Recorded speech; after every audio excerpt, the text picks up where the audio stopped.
And it's quite a story.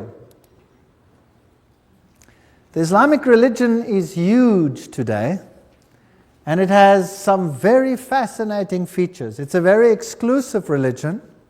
Nobody from the outside is allowed in. If there are pilgrimages to Mecca, only those of the Islamic faith are allowed to go to these pilgrimages. It is an exclusive religion. Evangelism in Islamic countries is totally forbidden. This religion has full control of the entire territory which it controls. Now, who and what is Islam? Millions of people make the pilgrimages to Mecca, where they worship at the shrine of Muhammad. What a privilege it is for them to make the pilgrimage. There's another religion which also propagates pilgrimages, and that is Catholicism. So you have pilgrimages to Lourdes and the Marian sites and to Fatima. Pilgrimage is a symbol of the great pagan religions of the past as well. Now, who was Muhammad? Muhammad Mustafa was born in 570 AD and he died in 632 AD. He fled to Medina in 622 AD after Khadija's death. Now, who was Khadija? Muhammad married Khadija when he was 25 and she was 40 years old. Her cousin Varakwa was a Roman Catholic, and she came from a Roman Catholic convent. So we could say she was a Roman Catholic nun. She was super rich. She lived in a convent, and she had the whole of the economy basically in her hand, and she employed this young man, Muhammad, whom she then also married. Muhammad marched on Mecca in 630 AD, 2 years before he died and 4 years before Omar became Caliph. And the Quran was compiled in 650 AD. And Muhammad, who couldn't write himself, had a scribe to write down what he saw and what he heard. And the Quran is different, apparently, from all other religious writings because it was a directly dictated book. So it is not just transcribed by a prophet, so they teach, but it is the very word of God, and therefore it must always remain in its original Arabic language. That is what is taught in the Islamic religion. The symbol of Islam is the sickle moon and the star. The star within the sickle moon. Now, where does this symbol come from? And who is Allah? Well, let's go to some interesting quotes, also from encyclopedias of religion and etc. Allah, he was the moon god who married the sun goddess. Together they produced 3 goddesses who were called the daughters of Allah. These 3 goddesses were called Allat, Al-Uzza, and Manat. The Encyclopedia of Religion mentions that Allah is a pre-Islamic name corresponding to the Babylonian Bel. Fascinating. So this is an ancient pagan religion, and Bel or Baal is the deity. We read in Morals and Dogma, page 451, the Arabian word Aldebaran means the foremost or leading star, and it could only have been so named when it did precede or lead all others. The year then opened with the sun in Taurus and the multitude of ancient sculptures both in Assyria and Egypt, wherein the bull appears with lunette or crescent horns, and the disk of the sun between them, are direct allusions to important festivals of the first new moon of the year, and there was everywhere an annual celebration of the festival of the first new moon when the year opened with Sol, the sun, and Luna, the moon, in Taurus, and the symbol of Taurus is that one over there. The crescent and disk combined always represent the conjunctive sun and moon. That means basically the male-female deity. Adoration of the celested cow, Mehet Veret, there's the all-seeing eye, the eye of Osiris. Here are the horns, there is the disk in the horns, and it also represented the plunging of the sun god into the womb of the mother to be born by Isis.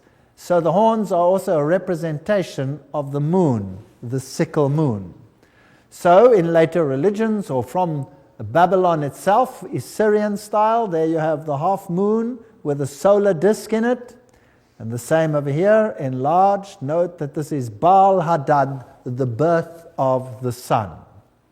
If we go to Mesopotamia, we'll find the old symbol of Baal and Bel was exactly the same, the half moon and the star in it, representing the birth of the sun. Isis and Osiris, the male-female aspect. So this would be Ashtoreth and Tammuz, or Isis and Horus, the male-female. The same you find in Egyptian, as we have already discussed it. This is Baal worship, this is Lucifer worship in his male-female form. Now, the papacy has exactly the same thing, because the Pope is today the representative of the Babylonian religion. So when he says the Mass, he has a round wafer disc, its roundness coming as a symbol of Baal. And after a Mass, it is placed in a monstrance, which is a half moon. So then you have the birth of the sun, and you have it symbolized in this form. Here's another monstrance in which the host is placed, representing the birth of the sun. So Catholicism uses the symbol of the half moon with the sun or the star in it.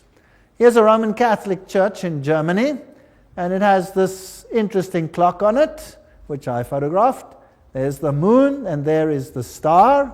And this particular star here has 8 points. And as this clock moves round, of course, every time the long arm and the short arm intercalate, you have the birth of the sun god. Baal Hadad, Baal Hadad, Baal Hadad, every now and then, every hour of the day. Very interesting. So the symbol of Catholicism is the moon and the star, hidden, of course, in many other symbols as well. Now, this ancient religion existed before Islam, and the initiates of this religion, as we saw in Morals and Dogma, were the insiders, like Origen, for example, and the Bishop of Alexandria. These were the initiates who harbored the ancient religion, and they were Christian, so-called, but of course they were not Christian. They just propagated that for the Goyim, Catholicism. True Christianity, they fought tooth and nail and tried to eradicate, and they tried to eradicate the Word of God, as we saw, by changing it. Now, Islam arrives on the scene way after that. So the true harborers were in Christianity before they were in Islam, and they were in 2 places, Alexandria and Rome.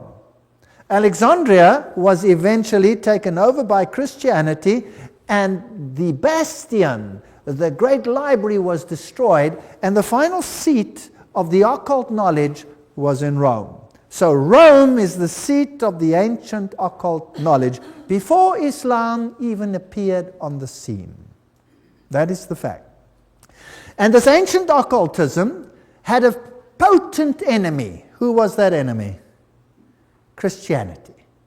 Christianity was growing in the place where the disciples had taught it. Christianity was growing in the heartland of the Middle East, Asia Minor, all the way up to India, the Bible says, into the north of Africa. That is where true Christian doctrine prevailed.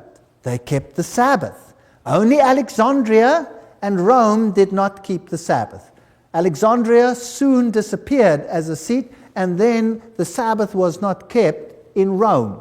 Very interesting history. So the symbol that Catholicism uses is the star and the sickle moon, and this star, by the way, is exactly the same star as is used in Islam. Isn't that interesting? I wonder who gave rise to whom. Obviously, the one who is first can only give rise to the one who comes second, and not the one second give rise to the one who comes first. Isn't that correct? If we think about it. So, in Catholicism, we find the half moon or the sickle moon where the deity is in them. We find Mary replacing Jesus Christ as the mediatrix of all graces, the mediator the sole mediator and advocate is replaced by Mary. So here in this Roman Catholic monastery, Christ puts the crown of thorns onto Mary, and she has the holes in her hands. Mary is always depicted as coming out of a cave. Now, the ancient deities always came out of a cave. Loyola, the Jesuit, received all his information in a cave, and it is interesting that Muhammad received all of his information in a cave. That's paganism. That has nothing to do with Christianity.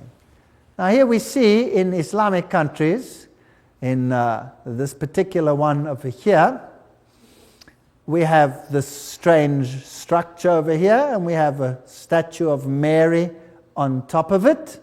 And Mary there appeared, apparently, as this little gazelle. But before the king shot it, it changed into Mary, and she told him to build a monastery. And that she did, or that he did, and there is the monastery high up on a hill. Now, whenever I find a monastery high up on a hill, I'm very interested, because high hills were pagan high places, where they sacrificed to pagan deities. It is interesting that all the cathedrals in the world are built on pagan places of worship. Even the Vatican is built on a pagan site of worship. Nothing has changed. So when I came to this particular place in the Middle East, I went to look for the ancient place of worship, and sure enough, on the hill, there it is, the triple arches of the ancient deity of sacrifice in the cave, as per usual.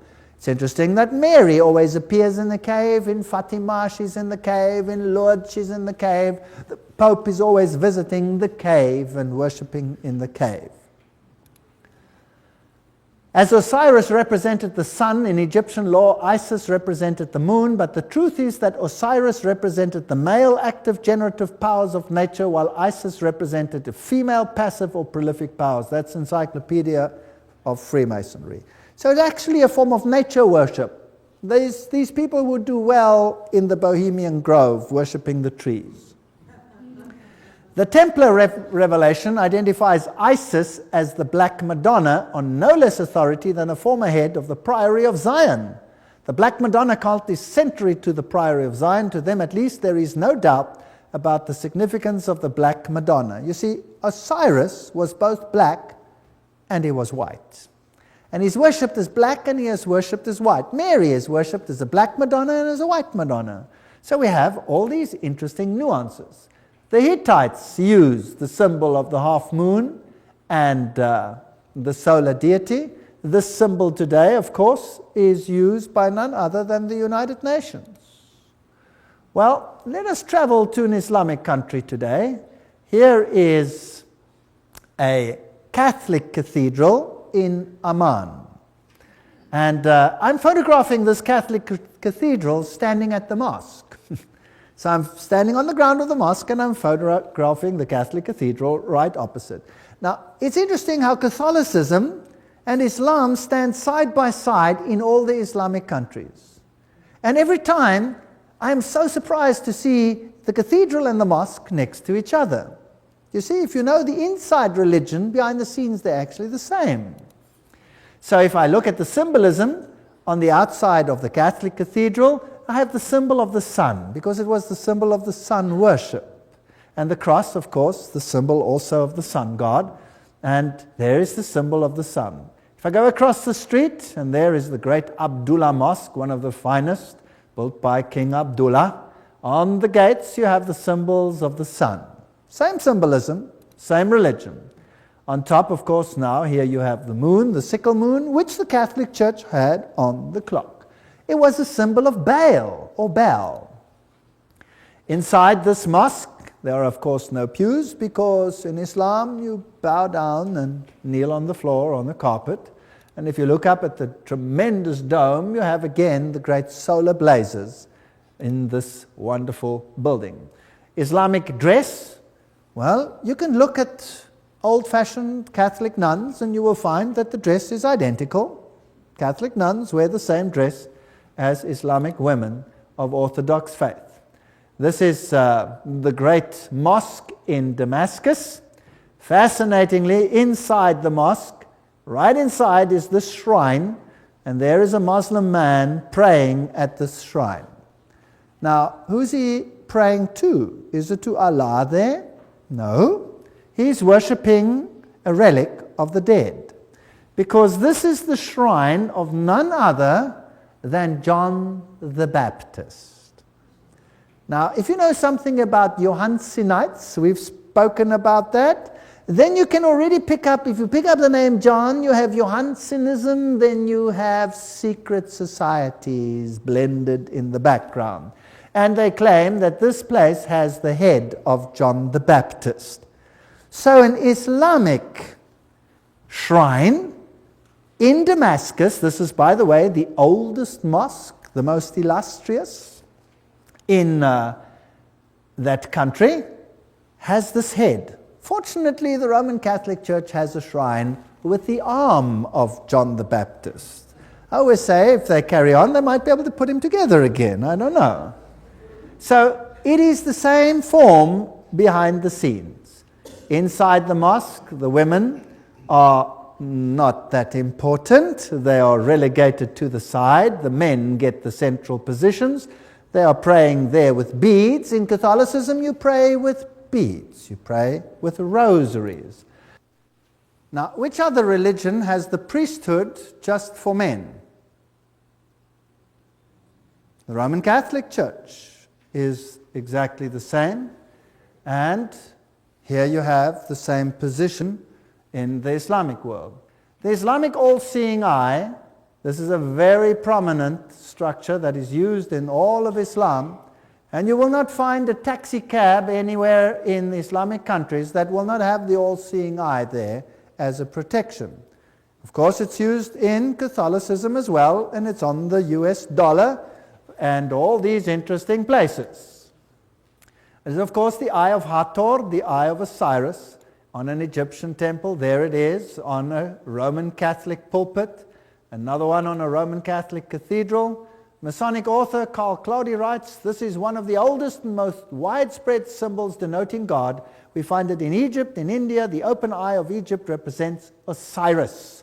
In India, Siva is represented by an eye, and the Encyclopedia of Freemasonry says the all-seeing eye is an important symbol of the supreme being borrowed by Freemasonry from antiquity. On the same principle, the Egyptian represented Osiris. So, Islam uses the symbol, Catholicism uses the symbol. I'm just showing you some comparisons. To the ancient Egyptians, the right eye symbolized the sun, the left eye the moon. So there you have, again, the two aspects of the sun god. Bailey then goes on to mention, this is Alice A. Bailey, that the eye of God is Shiva or Siva, the destroyer. Remember, Shiva is the Indian god who is the equivalent of Osiris. Shiva is also a synonym for Satan. Is it possible that both religions in the inner circle worship the same Lucifer, but that the outer court knows nothing about this? Well, who was Baal? Encyclopedia of Freemasonry. Whenever the Israelites made one of their almost periodical deflections to idolatry, Baal seems to have been their favorite idol. In Tyre, Baal was the sun, Ashtoreth the moon, and so we have all the evidence that they know exactly what they're doing. There is no contradiction here, for Set is the Egyptian devil and Shiva is the Indian god of destruction. Both names, Set and Shiva, are listed in the Satanic Bible as another name for Satan. And Elena Petrovna Blavatsky affirms, now we have to remember that Shiva, Palestinian Baal, or Moloch, and Saturn are identical. Is it possible that both religions serve the same master behind the scenes and that the masses are deceived, just like in Catholicism? Beautiful people who are kept ignorant. And the sincerity of the Muslim duped and misused because they are goyim, catechumens. Elena Petrovna Blavatsky links Set to Satan. Hermes, the god of wisdom, is called Tot Tat Set, Satan. All of these. Ancient Egypt, Set was worshipped under obscene homosexual rituals. And they had temples in which they had these homosexual rituals. For example, the Luxor temple. I have them, but I won't show them. Now, this is an ancient pagan site, the Luxor temple, one of the great relics of past times.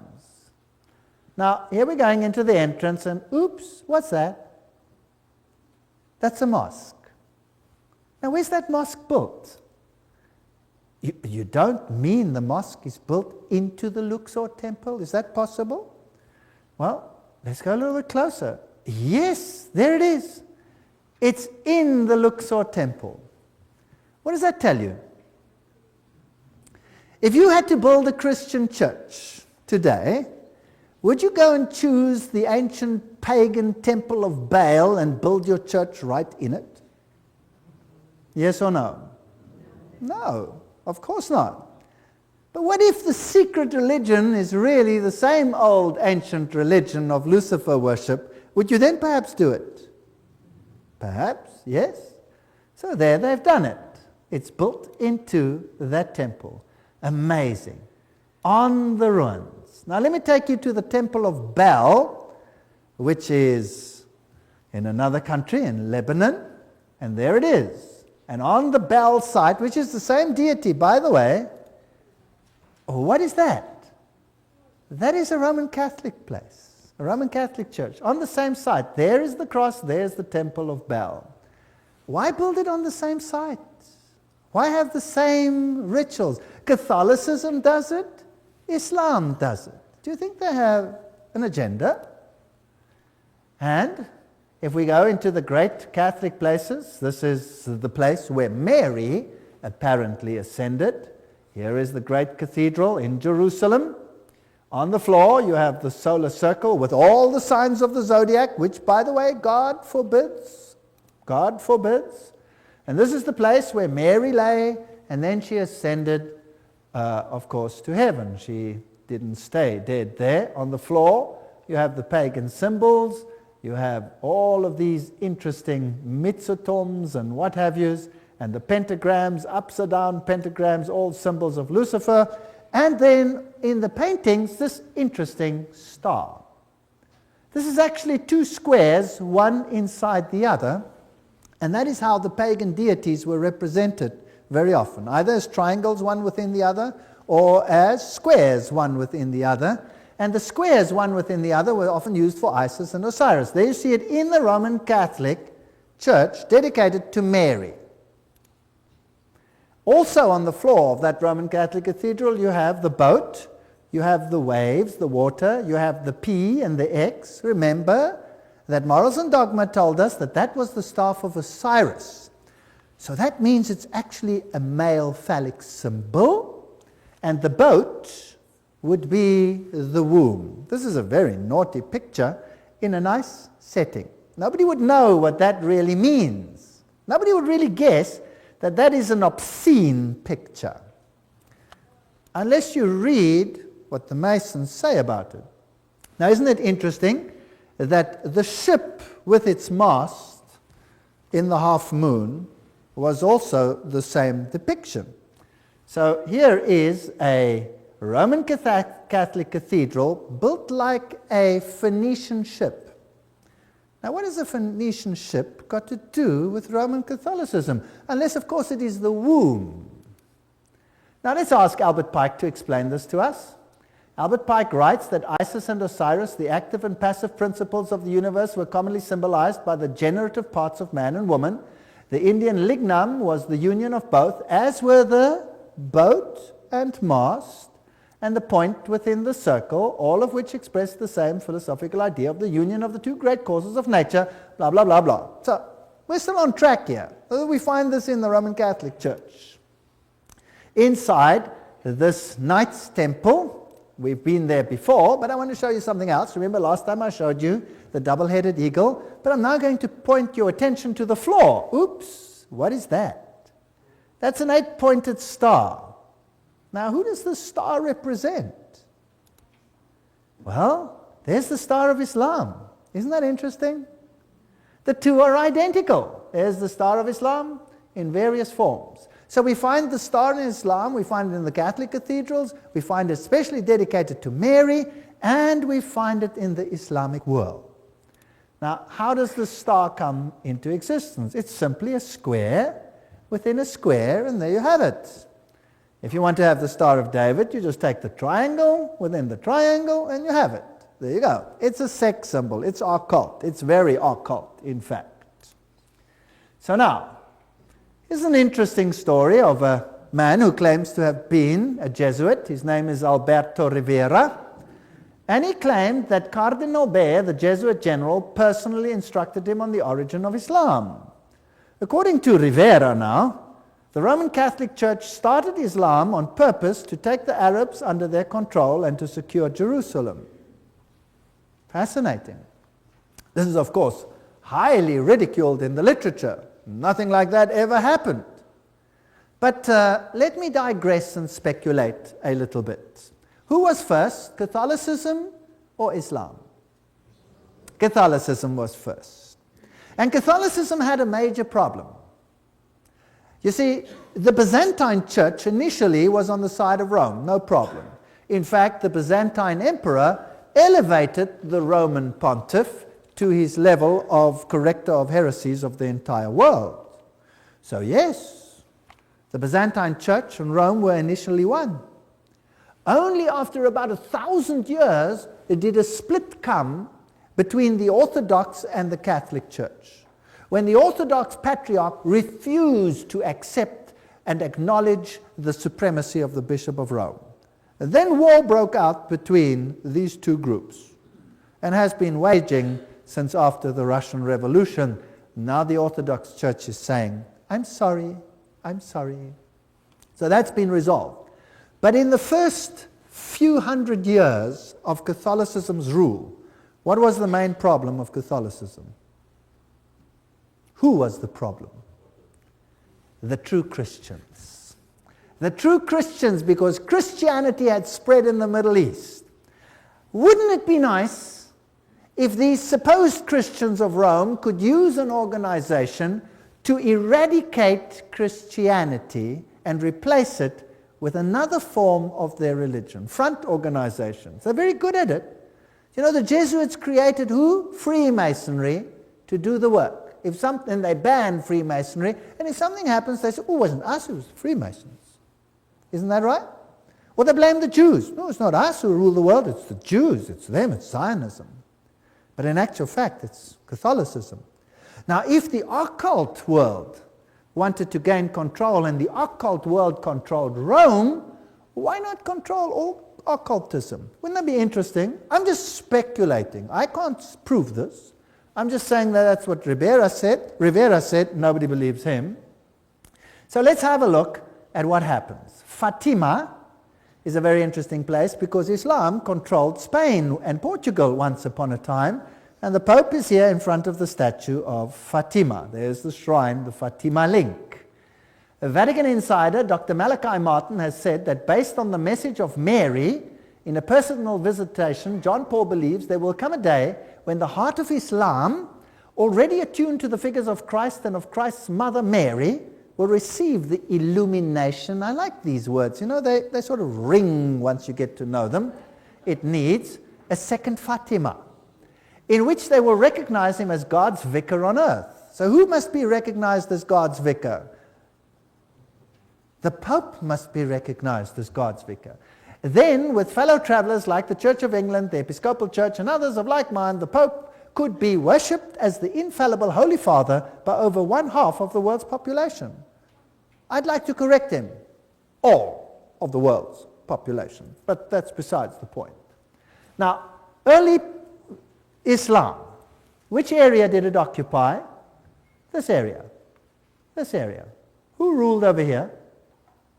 Who ruled there? Only Christianity.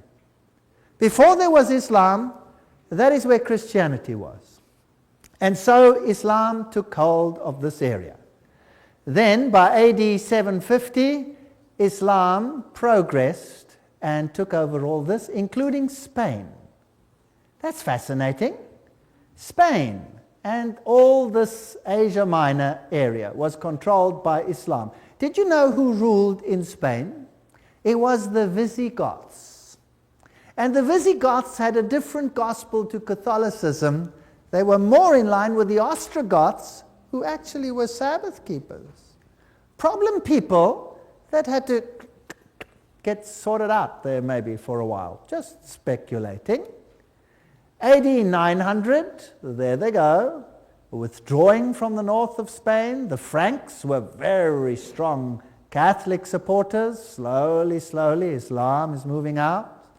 And there, this whole area controlled now by Islam.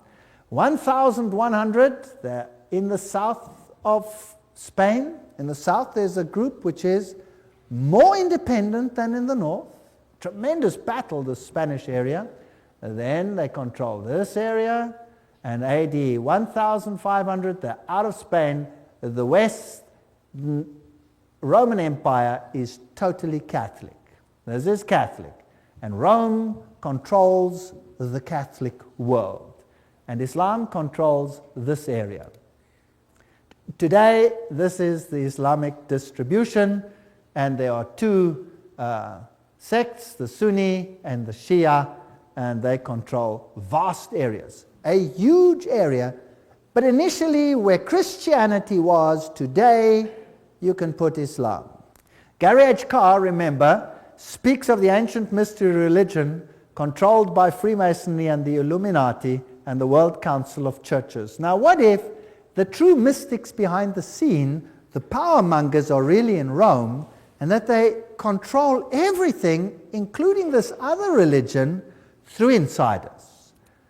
And then, if you put all the pieces together with all the references that there are tremendous links between the Templars and the Islamic secret societies, the Ismailis, the Karmatites, the Fatimites, the Druzes, and the Assassins. Now, the Assassins were interesting because they would kill themselves to gain an advantage. They could blow themselves up to destroy others. Do we have something like that today?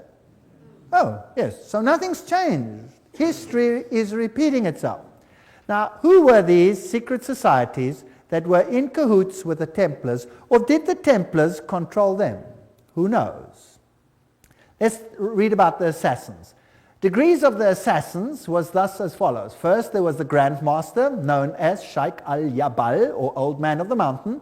Second, the Dail Kerbi, the Grand Priors. Third, the fully initiated Dayas. Fourth, the Rashifs, the Associates. Fifth, the Fadais, devoted. Sixth, the Lasiks, or law brothers. And lastly, the common people, who were to be simply blind instruments. Does it sound familiar?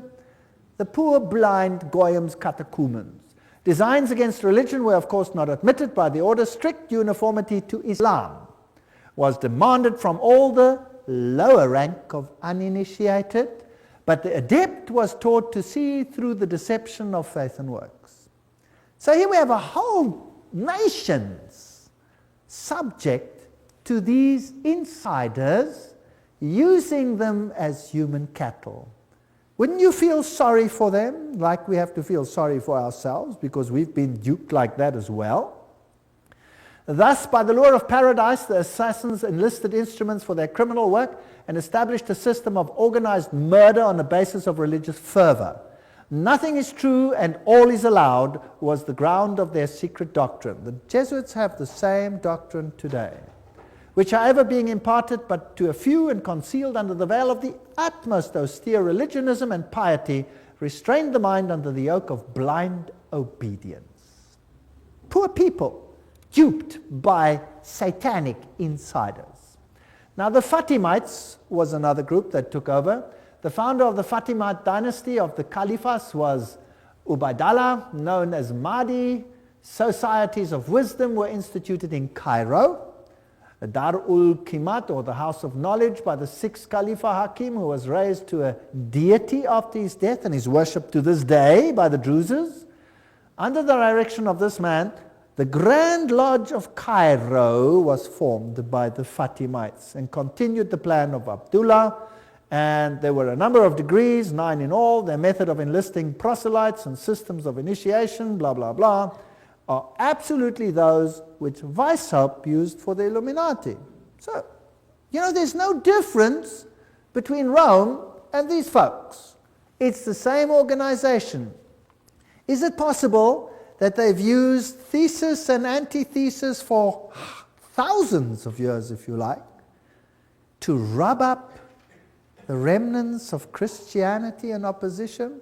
And later, when the Orthodox Church split, what did they do? They created an empire called the Ottoman Empire, which went in and slaughtered the Serbs, who were Orthodox, and slaughtered the Romanians, who were Orthodox. They raped the women. They threw the children in the air. They caught them on the ends of their bayonets. They decimated whole Orthodox areas. Incredible.